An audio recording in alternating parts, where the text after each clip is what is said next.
Thank you. I'm glad to be back at a WISCOMP forum after many years.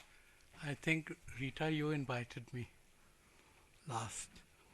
And happy too that we were reminded of Sujata Mehta's epitaph remark about the conference on disarmament. I'm still wondering why Government of India sent me there to the CD on a 4-year holiday. Dr. Meenakshi Shah, uh, thank you very much for your well-considered prefatory remarks. I think, as you said, the alarm bells are ringing. The world is on a brink. The doomsday clock of the Bulletin of Atomic Scientists, maintained now for 3/4 of a century, is set at 100 seconds to midnight. The overall global geopolitical trends have deteriorated, as we can all see, buttressed by the robust nuclear weapon upgradation programs undertaken by the nuclear weapon states and the nuclear brinkmanship in the wake of the war in Ukraine. The present outlook for security, peace, and disarmament is poor. An atmosphere of tension and uncertainty prevails in many parts of the world. Conventional wisdom suggested that the dangerous conflict between NATO and the Warsaw Pact would become a thing of the past. On the contrary, Russia and the West confront each other over Ukraine.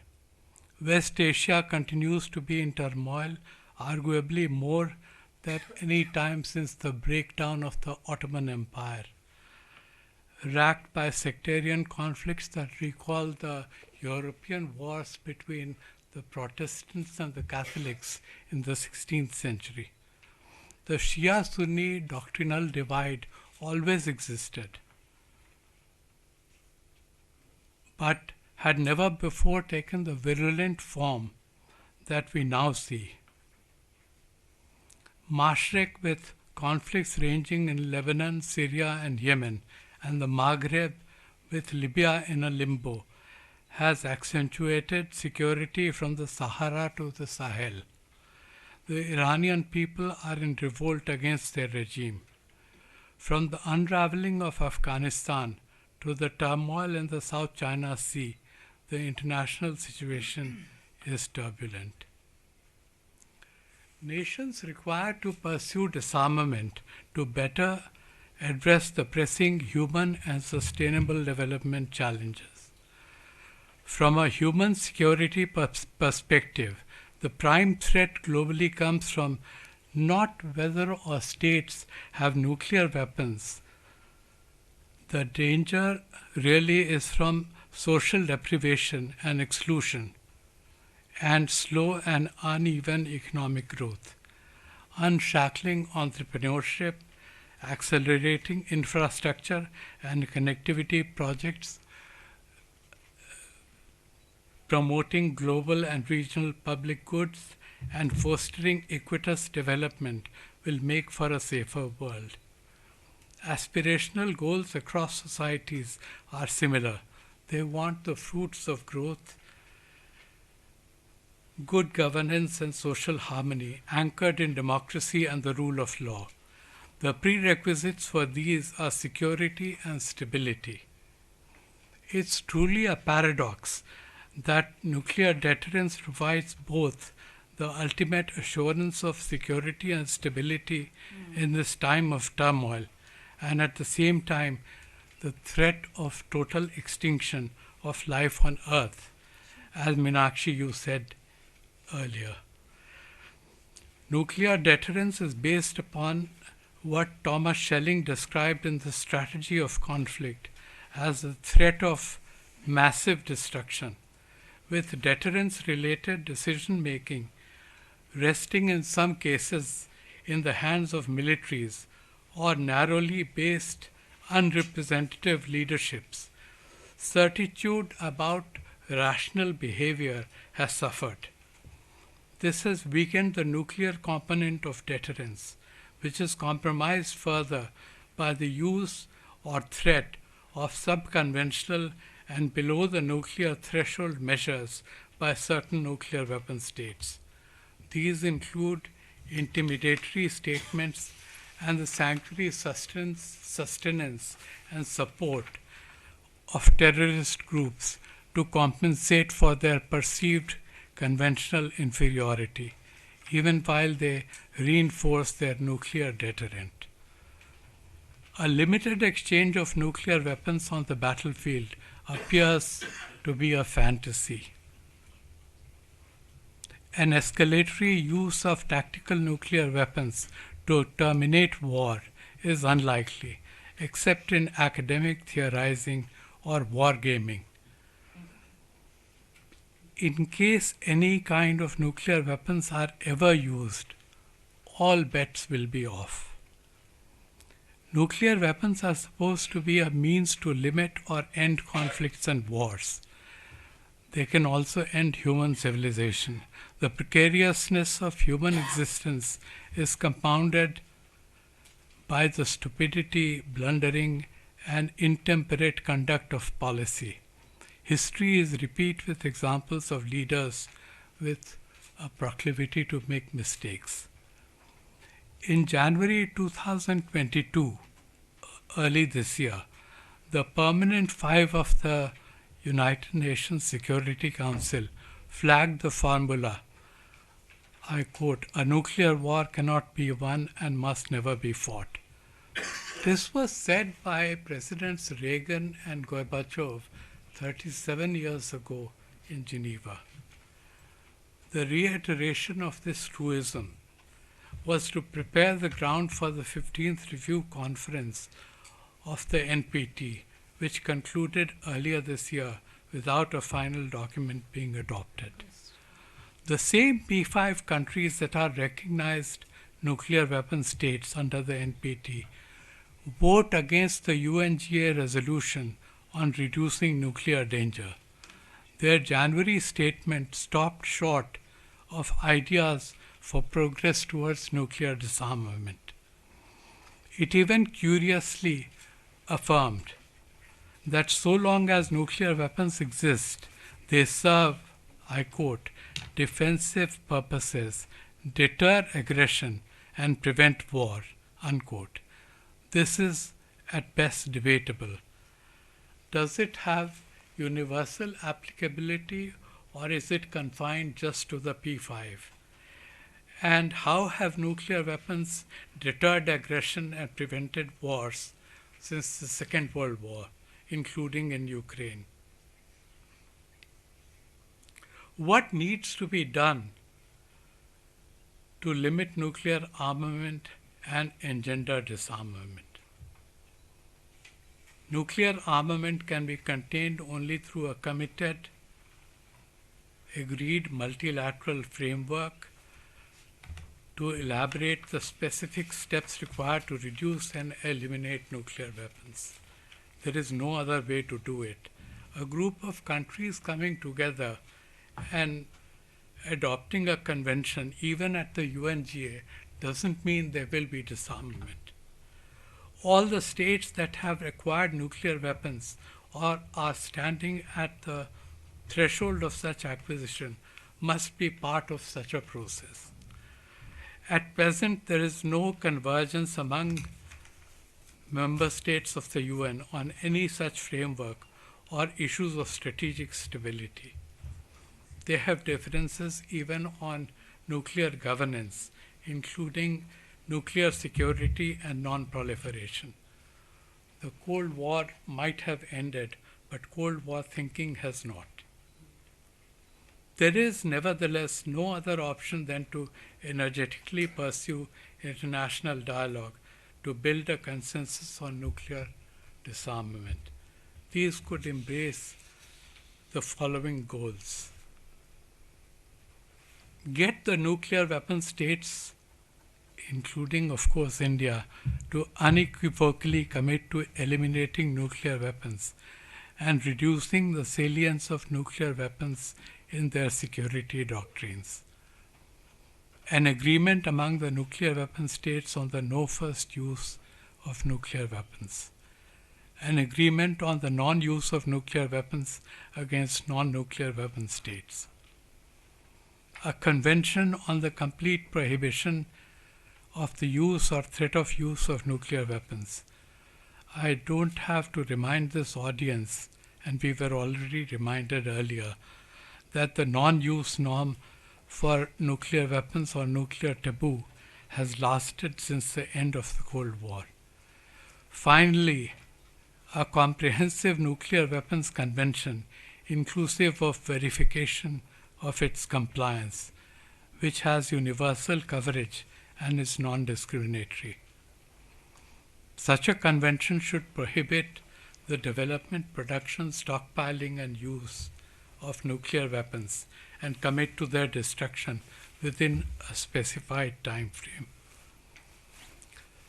Since the UN General Assembly adopted the TPNW in July 2017 and it came into force 4 years later, even though none of the nuclear weapon states subscribed to it, the proposed Nuclear Weapons Convention now might have to give up a step-by-step approach that India has advocated until now.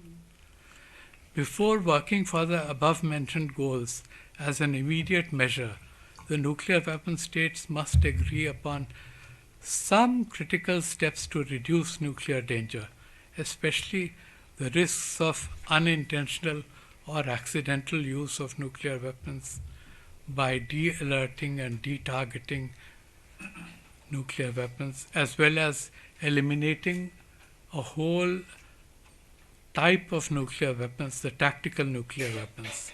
These negotiations for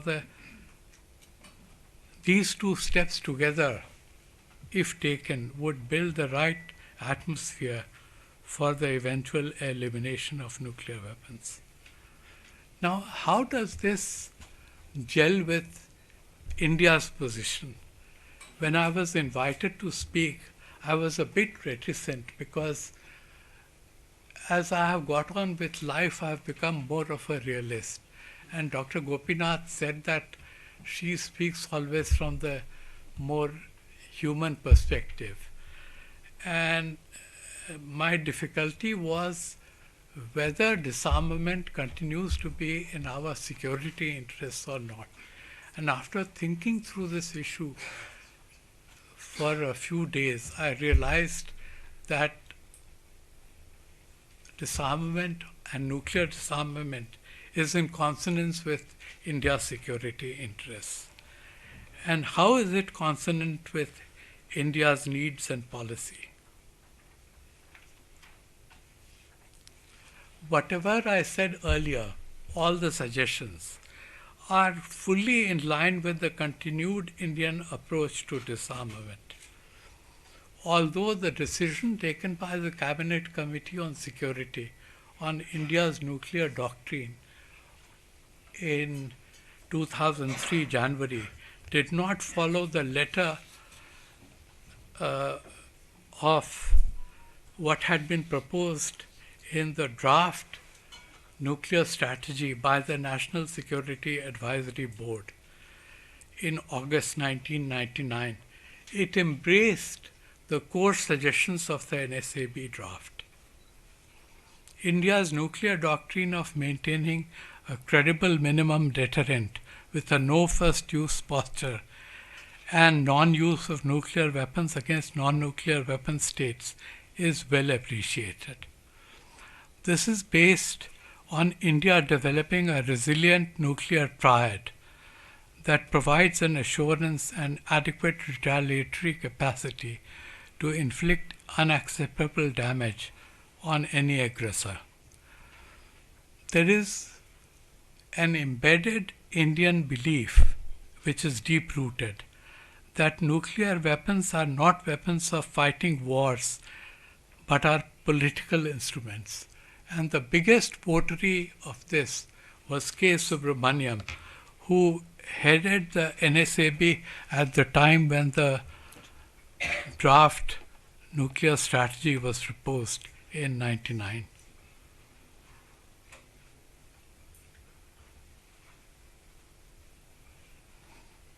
Nuclear weapons are an ultimate instrument of dissuasion to be used as the last resort to prevent nuclear blackmail or use. India adopted a second, or you can call it a retaliatory strike posture, with reason. Even with a very strong counterforce capability, a first strike cannot ensure, even if conducted by the most advanced country of the world, the destruction of the adversary state's entire nuclear arsenal and delivery systems. Unless this is guaranteed, the risk of undertaking a first strike outweighs its gains and imperils the very idea of deterrence. What I want basically to say is that India has forgotten about its continued commitment to the goal of a nuclear weapon-free world, which was an intrinsic part of the 2003 CCS decision on India's nuclear doctrine. This includes within its core elements several arms control and disarmament measures. That is the CCS decision.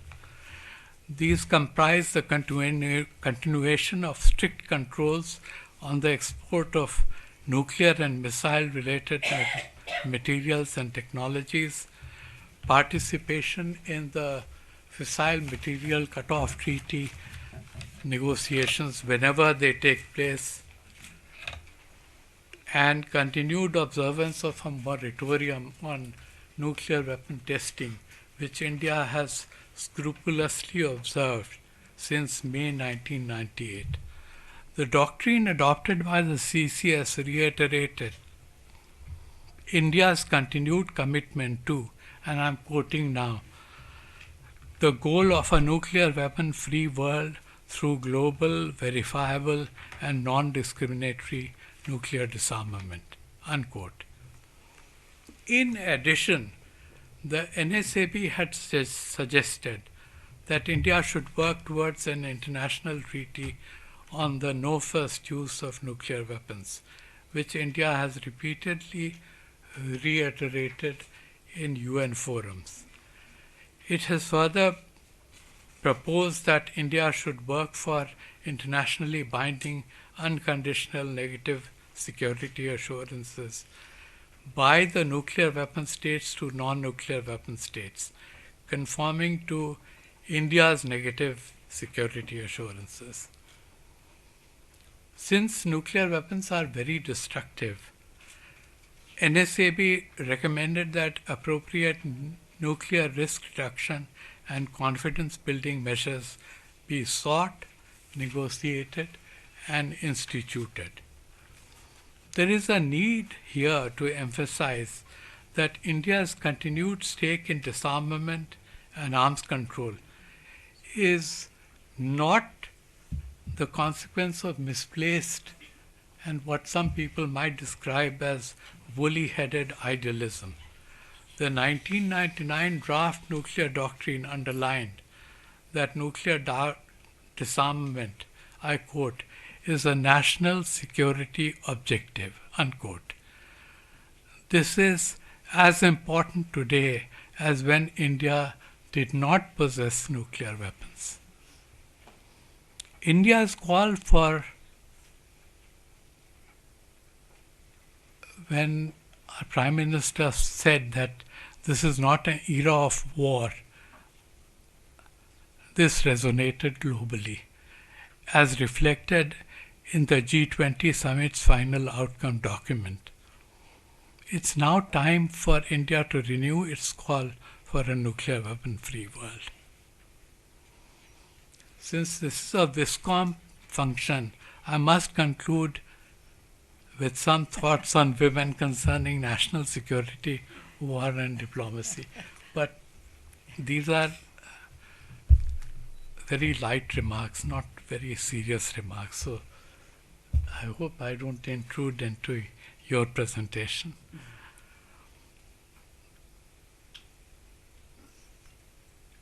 Defense, deterrence, and diplomacy have traditionally been the preserve of men. And this has been so for much of history, beginning with the transition from nomadic to peasant societies, when the need for transactions amongst communities emerged. Gender equality is now well accepted in the social sector, but not so in the areas of foreign and security policies. This is despite the differential impact of wars and weapons, especially weapons of mass destruction, on women, which is well established from what befell the populations of Hiroshima and Nagasaki, where women suffered significantly more than men from cancer, not to speak of the impact of radiation on the next generation. Women's lives and dignity are more adversely affected than men and combatants in situations of armed conflict. On the correct assumption that the cost of not involving women in conflict prevention and peacemaking has been high, the UNSC adopted this famous Resolution 1325 on women, peace and security. Two major problems have come in the way of its implementation: the exclusion of women from political processes that determine their future, and the inadequate national and international efforts to create an enabling environment for greater participation of women in peace building. The appeals for equal, full and effective participation of women in the work of the UN, the United Nations Disarmament Commission, the Conference on Disarmament, have fallen largely on deaf ears.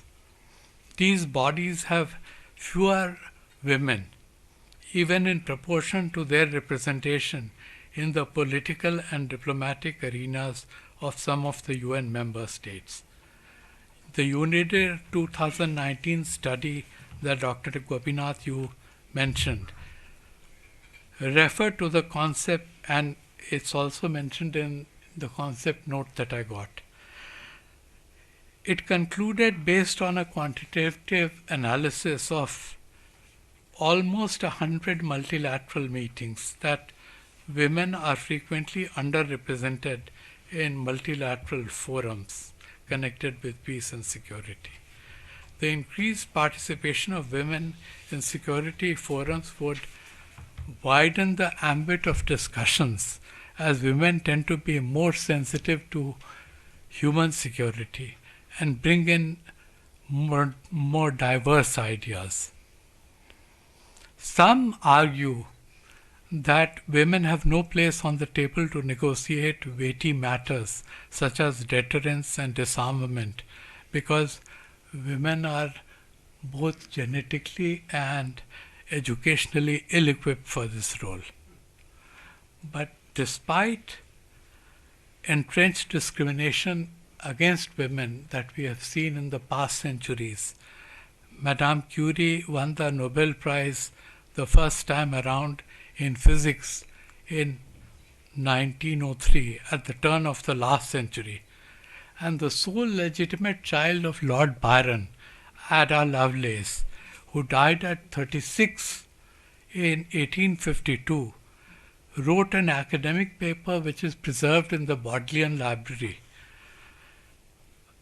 about the analytical engine, which is the precursor of the card-reading computer capable of complex calculation.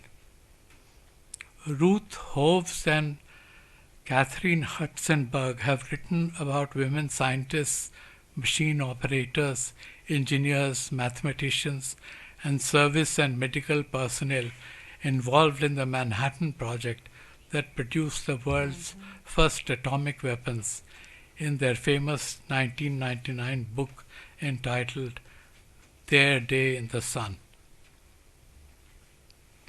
In the wake of the gender mainstreaming efforts that you pioneered and the UN pursued, the United States was among the first countries to adopt a national action plan on women, peace and security, to enable women's participation in preventing conflict. And President Obama signed an executive order on the implementation of this plan. And this order stated, and I quote from this, that the United States, I quote, will improve prospects for inclusive, just, and sustainable peace by promoting and strengthening women's rights, and strengthen its efforts to prevent and protect women and children from harm, exploitation, discrimination, and abuse, and hold perpetrators accountable in conflict-affected environments. The plan expected that the U.S. lead in promoting the role of women in conflict prevention would create conditions for lasting peace. What happened was very nearly the opposite, as in Afghanistan. There are two areas that require a very special focus if this has to go forward. One is institutional design, and the other is measurement. The first for better representation of women, and the second for rebutting the systematic underplaying of the impact of nuclear weapons and armed conflict on women. And in the end, I have to say that the conventional Cold War-related IR theory, and I'm glad Professor Mahapatra is here, has ideas like the threat of or use of force, the balance or concert of powers that would have no place for women. In this century, we have to rethink this paradigm to make the world a better place.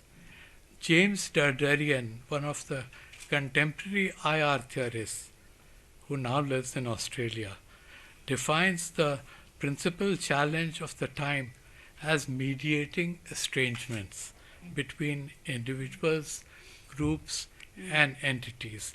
If so, women have to play a bigger role in both national and international affairs, including diplomacy and security.